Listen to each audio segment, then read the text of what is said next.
norming resource manager provides 4 different ways to control the spending. The first is for a personal budget. That means you can have a monthly or periodic budget based on each employee. And for each employee, you can set a monthly budget amount based on their expense code. For example, I can allow like a regular employee to have a budget amount for their air ticket, like to $1,000 each month, and I can have a $2,000 for the manager level. So we can use the personal budget amount. And I will jump right in how you can set this up in the system. So for the personal budget, the setting is quite simple. You just need to go to your employee register under the resource manager employee register.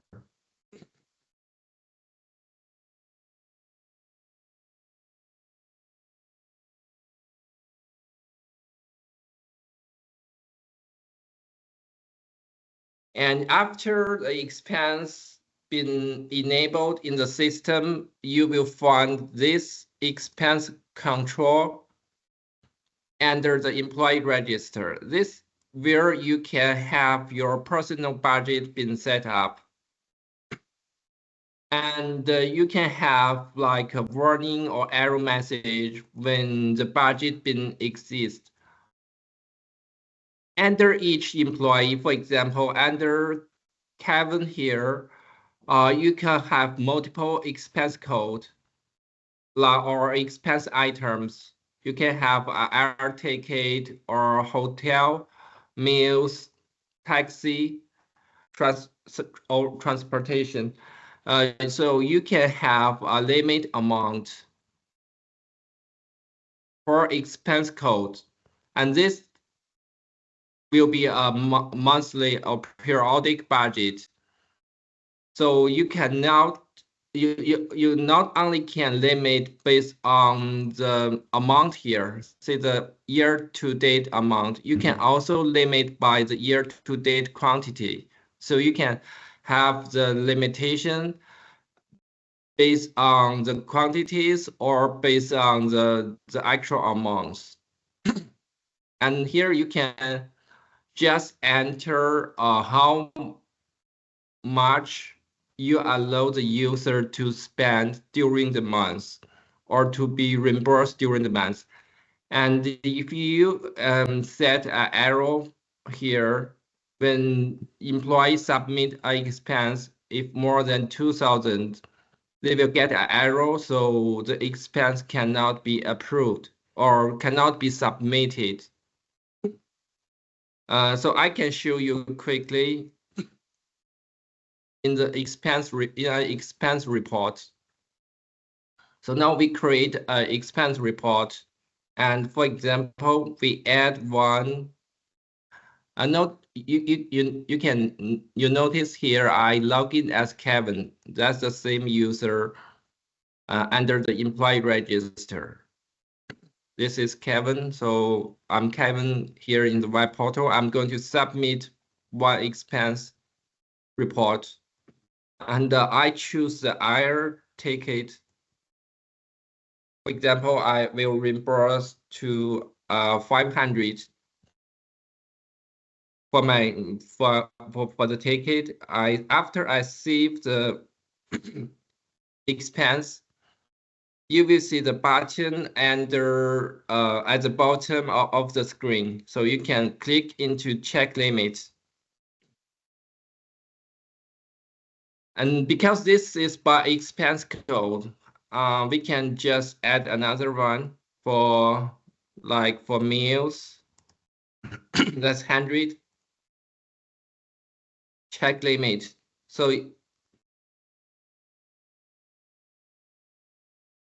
So the limitation will be shown on the web portal. See the 2,000 for air ticket and 1,000 for the meal.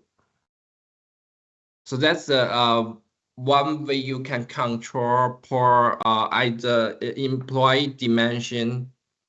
And if you like to have more than, let's say, 1,500, when you submit your expense report, you will get an error message.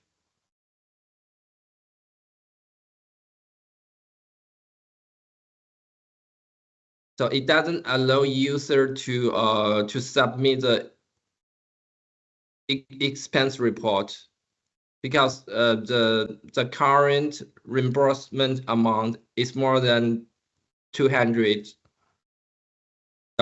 that been set up in the system.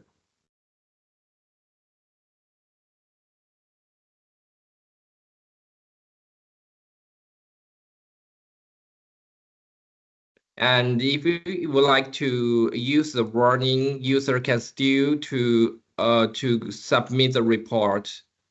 So and when the approver make approvals, they will also the program will also check the budget amount and give the warning or arrows to the approver.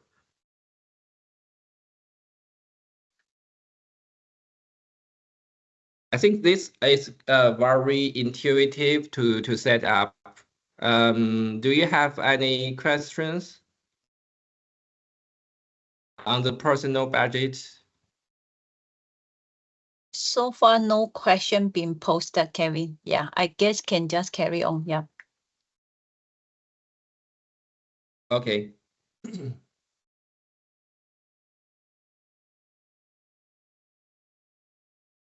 And the second budget checking we can have in the program is to have a budget against the travel.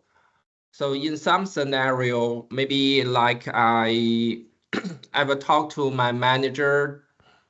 I will tell him I'm going to Singapore for traveling, and I will spend like 5 days there, and I will spend maybe some dollar amount during the travel. So I can submit my travel first before the expenses, before the expense claim. And in the travel request, you can let your approver know or the finance manager know how much you will spend during the travel. And when you back from the travel, you submit your expense claim. The program will check the actual expense against the cost been estimated in the travel. And it will give you a warning or error when, like, say, let's say, before the travel, I told my manager I will spend $2,000, but when I'm back from the travel, my expense report has more than 2,000 been claimed for a reimbursement. Though then I will get a warning or an arrow to stop the submission. So this can also be configured in the backend. Like, let's look at the configuration very quickly. In the backend,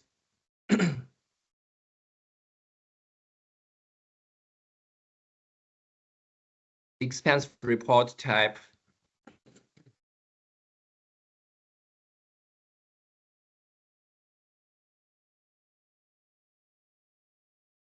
And for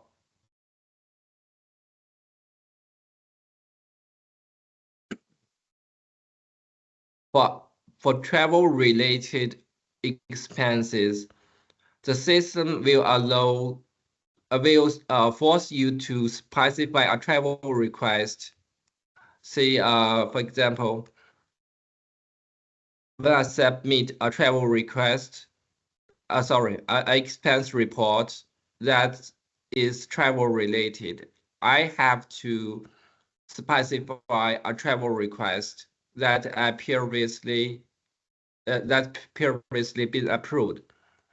So when you have this option on the header of your expense report, you will see the drop down for the travel request.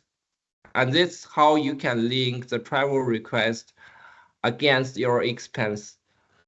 And additionally, we have the over travel budget checking. And this will allow the program to check the current expense amount against the travel amount that's previously been approved. So let's do a very quick demo here. For example, I submit a travel here.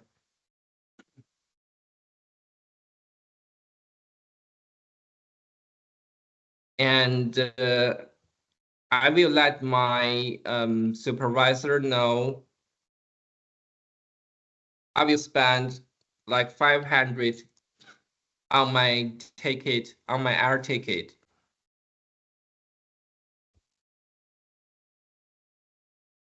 And I submit my travel request. Because I didn't assign any approval workflow, so the travel will be instantly approved after it's been submitted. And now when I do my expenses, when I'm going back from the travel, I will do the expense claim.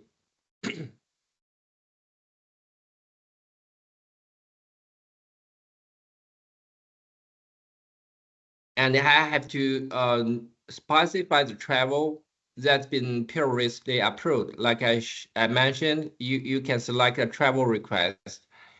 And when you select the travel, the item details as well as the cost that's been previously approved will auto-populated into your expense details. Remember, that's a 500 that's been approved. And you can also click into your travel request and check your estimate amount in your travel.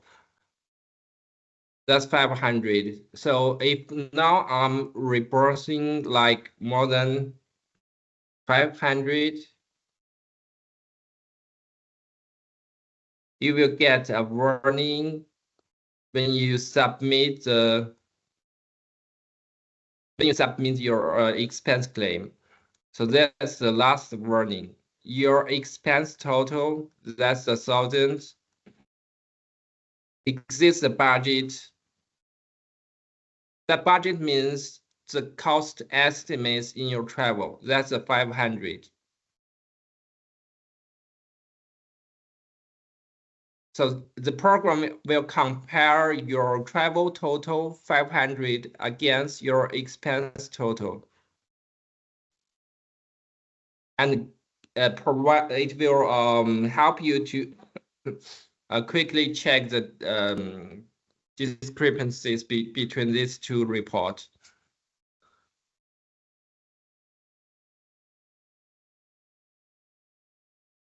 I think it is also very easy to configure. You just need one option when you set up your expense report.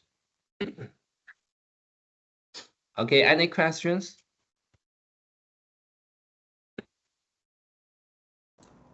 Kevin, there's a question in the chat box from Gerard. If I have two detailed lines to claim, one line is over the credit limit and the other below the credit limit, how does the system handle the transactions? Okay, so I think I can give you a very quick demo here. You mean when the cost? So the cost checking is by details or by total. Then you can like to, for example, we have 100 for my air and my meal is 200. After it's been approved, let's see.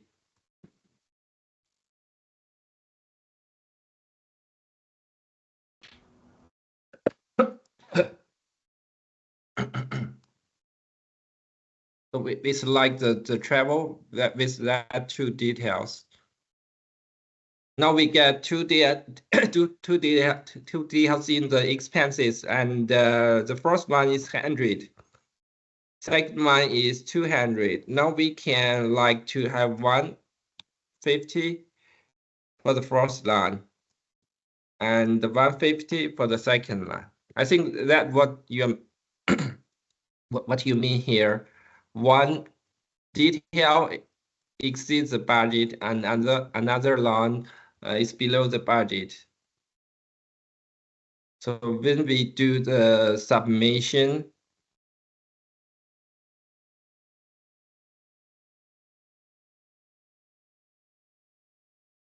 there's no warning because the checking is by the total. It's not by the detail line. Has that answered the question?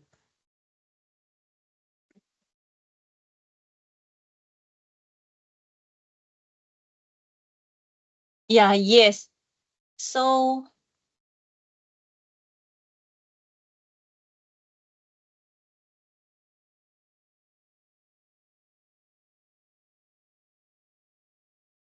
Kevin, you can go ahead to.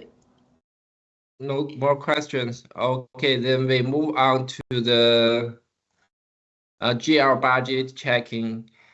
So aside from the personal and travel budget, you can also use the GL budget checking for some user cases like for department-wise budget, because in some company you will have your GL segment for the department code as the department code. And you can have this setting in the GL maintenance, account maintenance. So go to your budget maintenance in the GL.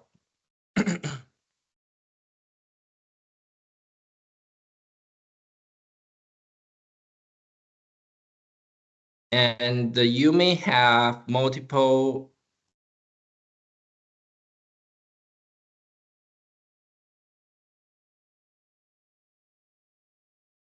expense code. For example, this one, you have 100. Just take this as an example. You can take 100 for department 1 and 200 for another department. So you can set up the budget separately for your each department codes. And the resource manager from norming allows you to check this budget by the GL code. You can look at the settings here and the resource manager setup options.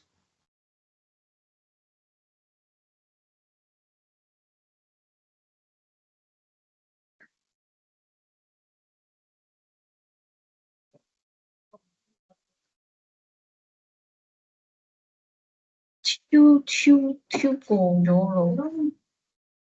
you have the GL budget checking option under the option, the main options.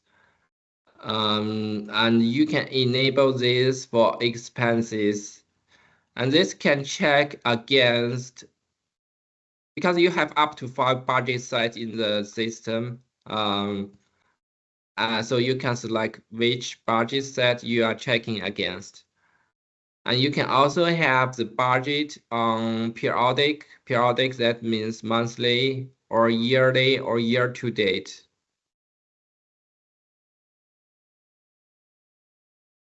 So we can have these options. And we will look at the pending transactions later when we look into the web portal. I can show how these options will work. So now if we enable the GL account budget checking, in the second step to set this up is to go to your expense report tab.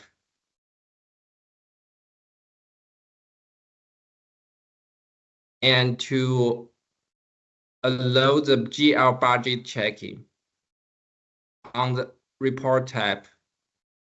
And there are also several options. You can also, aside from the warning arrow, you can also set approval workflow for the over budget. So this could be a separate workflow for higher management. And after you enable the GL budget checking, you will see the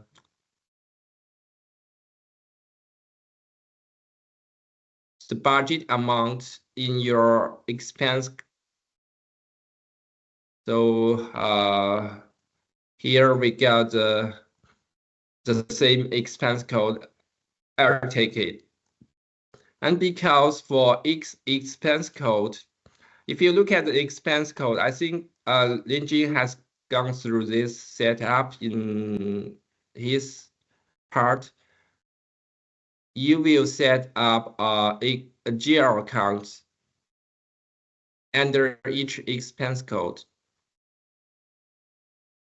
So that does not user to have any finance knowledge. They don't have to memorize all these GL codes. When they select the expense code, the GL code can be auto mapped in the system. So when you select, that means when you select the air ticket, the GL code will be 6,000. Because for demo purpose, I didn't show the GL code on the screen. But if you check the budget at the bottom of the screen, click the check limit, go to the GL account budget.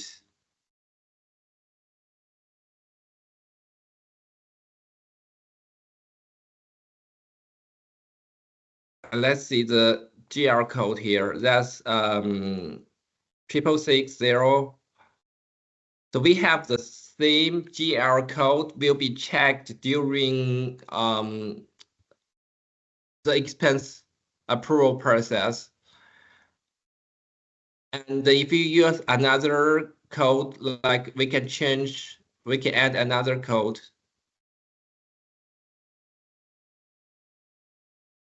And it will show the budget by the GL accounts. So now you have two accounts here.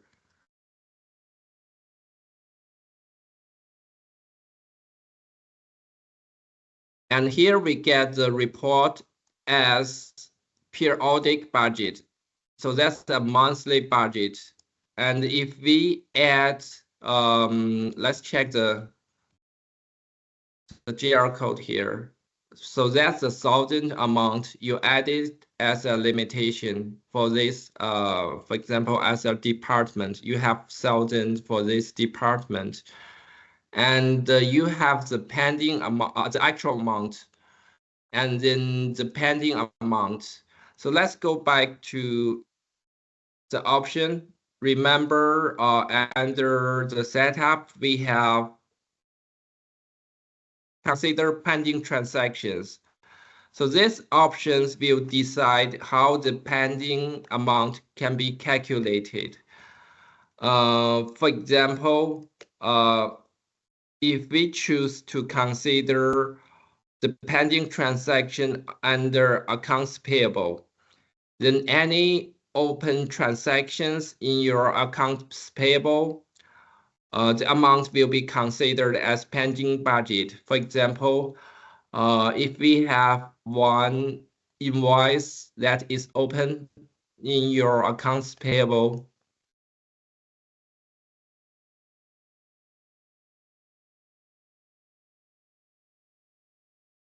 so I just, for demo purpose, I manually add one invoice.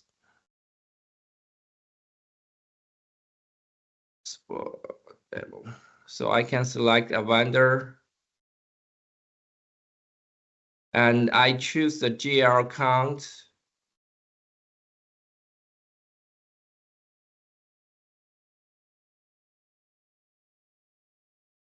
Triple 60. And I have, let's say 500.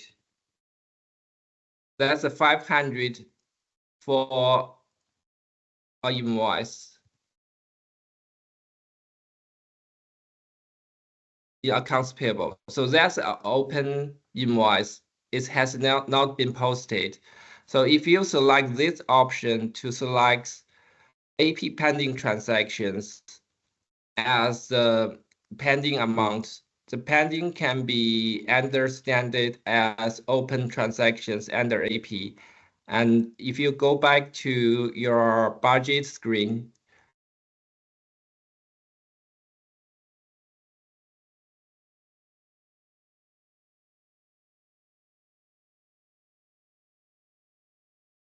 you will see the pending now is 800. That means this option works.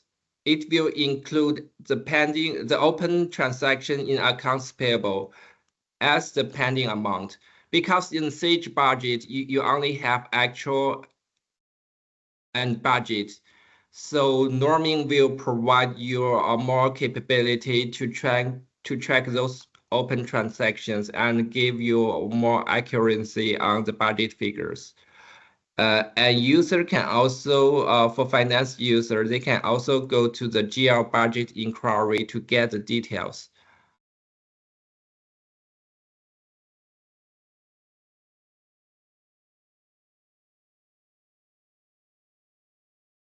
So they can run the GL budget inquiry. And it shows the details where the pending transaction came from. So you see that's the demo invoice we just added to the system. So this will be a part of your pending amount in the GL. And you will get, you use the budget, manuals, actual, and pending to get the available amount. So you can also get the messages to for warning or error when the amount bin exists. Okay, any questions for the GL budget? Kevin, I think maybe we can leave the PTC budget to next session, Yeah, because to we the also, next yeah, section. yeah. Yeah. Okay.